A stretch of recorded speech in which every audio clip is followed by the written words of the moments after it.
Cette semaine, nous allons nous intéresser à Ésaïe 14, versets 12 à 15. Il s'agit de l'extrait d'un poème sarcastique dédié au futur roi de Babylone. Dans ce texte, le prophète tourne en dérision l'orgueil de Nabuchodonosor en expliquant que cette arrogance causera sa perte qui sera en effet visible dans le livre de Daniel. Ces quelques versets ont été attribués par certains chrétiens à Satan, et non au roi de Babylone. Le terme hébreu, Hélel, du verset 12, unique dans la Bible, et pouvant être traduit par « étoile brillante du matin », a été associé à Vénus, que les Romains appelaient Lucifer, porteur de lumière. En effet, cet autre nom de Satan, Lucifer, n'apparaît nulle part dans la Bible. Si Satan est parfois appelé Lucifer, c'est à cause de cette interprétation. Et il faut bien l'avouer, Satan, tout comme Nabuchodonosor, a tendance à se prendre pour Dieu. La confusion est facile à faire.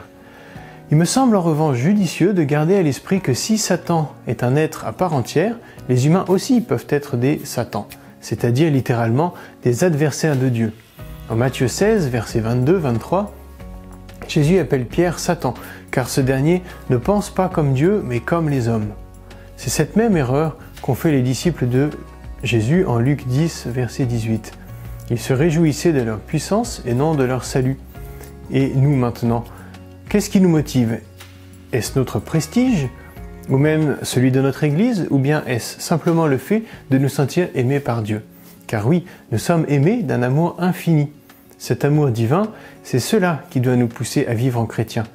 C'est cet amour qui ne peut nous laisser indifférents. C'est cet amour qui doit être partagé au plus grand nombre.